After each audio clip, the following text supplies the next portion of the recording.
देश में एक ऐसा कानून बनने जा रहा है जिससे हजारों करोड़ रुपए की विदेशी फंडिंग का पूरा सिस्टम बदल जाएगा। विदेश से आने वाला पैसा कैसे आएगा, कहां आएगा और किस काम में खर्च होगा, इस पर सरकार की सीधी नजर होगी। मोदी सरकार FCRA कानून में बड़ा संशोधन लाने जा रही है। समर्थक कह रहे हैं कि इससे विदेशी फंडिंग में पारदर्शिता आएगी और देश विरोधी गतिविधियों पर रोक लगेगी, जबकि विरोधी इसे सामाजिक संगठनों पर शिकंजा कसने की तैयारी बता रहे हैं। आखिर FCRA में क्या बदलने वाला है, सरकार ऐसा क्यों कर रही है और इसका सबसे ज्यादा असर किन लोगों पर पड़ेगा? श्रीलंका, नेपाल, फिर बांग्लादेश, तीनों देशों को वहीं के युवाओं ने बर्बाद किया। कहीं राष्ट्रपति भवन तोड़ा, कहीं संसद जलाई, कहीं प्रधानमंत्री आवास को आग के हवाले कर दिया और अंततः अपने ही देश की अरबों रुपए की संपत्ति बर्बाद करके सत्ता परिवर्तन कर दिया। उसके बाद बांग्लादेश में एक सामाजिक कार्यकर्ता को सरकार प्रमुख बना दिया, जिस पर एजेंडे के तहत अंतर्राष्ट्रीय पुरस्कार देकर प्रोपोगेट करने के आरोप थे। उसे चुनाव कराने थे, लेकिन आज दिन तक वही बना हुआ है। बाद में सामने आया कि अमेरिका द्वारा उसे प्रोजेक्ट किया गया था। श्रीलंका में वहां के युवाओं द्वारा सरकार गिराई गई, ऐतिहासिक इमारतें गिराई गईं, फिर सत्ता पर ऐसे लोग बैठे जो पहले से सत्ता में थे लेकिन लंबे समय से सत्ता से बाहर थे। श्रीलंका की सत्ता में अब तक वही लोग बैठे हुए हैं, बाकी विरोधी स्वर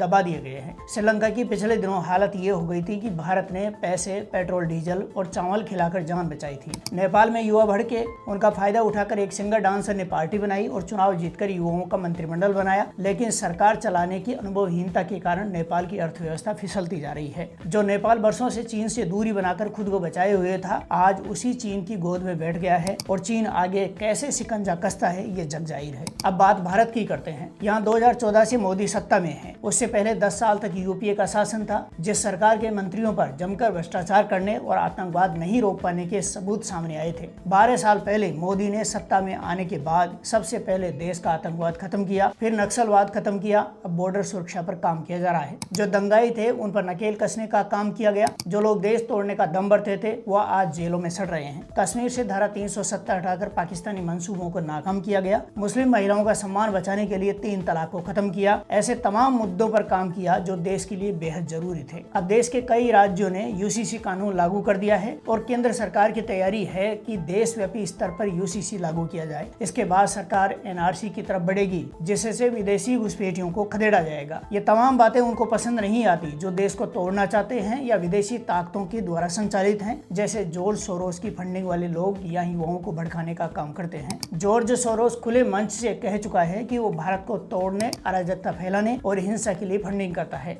1 साल पहले लद्दाख में हिंसा भड़काने के बाद सोनम वांगचुक का FCRA लाइसेंस रद्द कर दिया गया था। वांगचुक का एक NGO है जिससे विदेश से भारी पैसा मिलता था, लेकिन अब विदेशी फंडिंग बंद हो गई है। दूसरी तरफ अभिषेक दीपके ने CJP बनाकर विरोध शुरू किया है। वो भी आम आदमी पार्टी का कार्यकर्ता रहा है। अरविंद केजरीवाल भी लंबे समय तक NGO के लिए विदेश से पैसा लेते रहे हैं। अभिषेक दीपके ने हाल ही में अमेरिका से वापसी की है और तभी से जंतर मंतर पर धरना शुरू किया था। अब वही जून, जुलाई, अगस्त का महीना है जैसे नेपाल में था, वैसे ही युवाओं को आगे करके विपक्ष के द्वारा आंदोलन करवाया जा रहा है। सोमवार को संसद मार्च से ऐसा लग रहा था कि विपक्ष के कई सांसदों ने ये मान लिया था कि दंगाई संसद में घुसकर कब्जा कर लेंगे, लेकिन सुरक्षा बलों ने पत्थरबाजों को काबू कर लिया। दंगाइयों को सपोर्ट करने वाले चाहते हैं कि ये लोग तोड़फोड़ करें, अराजकता फैलाएं, लोगों के साथ मारपीट करें, पुलिस को पीटें और उन पर कार्रवाई नहीं हो। चीन, अमेरिका, पाकिस्तान, तुर्की जैसे कई देशों में बैठी बड़ी ताकतें भारत को तोड़ने, मोदी को सत्ता से बाहर करने की चालें चलती रहती हैं, लेकिन 12 साल से सफल नहीं हो पाई है। अब नीट पेपर लीक के मुद्दे पर एक बार फिर से विरोध के नाम पर सरकार को गिराने का प्रयास किया जा रहा है। पहले शिक्षा मंत्री धर्मेंद्र प्रधान का इस्तीफा मांग रहे थे, अब प्रधानमंत्री नरेंद्र मोदी का भी इस्तीफा मांग रहे हैं, जबकि शांतिपूर्ण मार्च की अनुमति लेकर दिल्ली में हिंसा फैलाने का काम कर रहे हैं। तो कुल मिलाकर बात यह है कि इन लोगों को समस्याओं का समाधान नहीं चाहिए, बल्कि मोदी सरकार को सत्ता से हटाना है। लेकिन ये भूल जाते हैं कि केंद्र की सरकार देश की जनता के दिए पूर्ण बहुमत से चुनी गई है,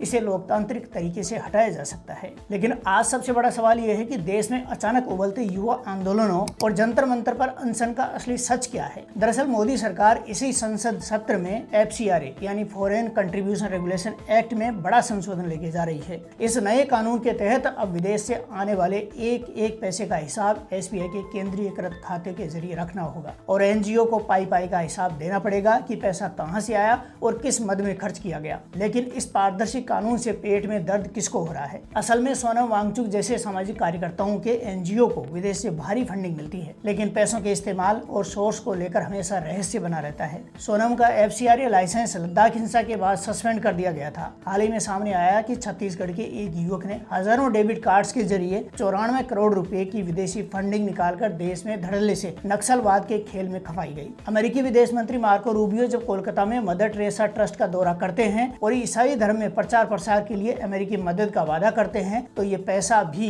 इसी FCRA के रास्ते भारत आता है। मोदी सरकार का नया FCRA संशोधन साफ करता है कि विदेशी पैसों का इस्तेमाल भारत में धर्मांतरण या देश विरोधी गतिविधियों के लिए कतई नहीं होगा। यही वजह है कि बिल के संसद में आते ही ईसाई मिशनरीज, विदेशी आकाओं और उनके पाले हुए NGO सिंडिकेट में हड़कंप मच गया है। पेपर लीक और अन्य मांगों का बहाना बनाकर देश में अराजकता फैलाई जा रही है, ये कोई इत्तेफाक नहीं है। ये FCRA कानून को रोकने के लिए विदेशी ताकतों और मिशनरीज द्वारा प्रायोजित एक सोची समझी साजिश और टूल किट का हिस्सा है। अब देश के युवाओं को तय करना है कि देश हित के सख्त FCRA कानून के साथ रहना है या फिर विदेशी फंडिंग के प्रायोजित ड्रामे का टूल किट बनकर देश को बर्बाद करने में मददगार बनना है। मुझे लगता है विदेश से आने वाले पाई का हिसाब होना चाहिए, साथ ही शिक्षा को लेकर सुधार होना चाहिए और अवैध धर्मांतरण को लेकर भी सख्त से सख्त कानून बनना चाहिए, जिसमें UAPA की धाराएं जुड़नी चाहिए। आपको क्या लगता है? कमेंट बॉक्स में अपनी राय जरूर दीजिए।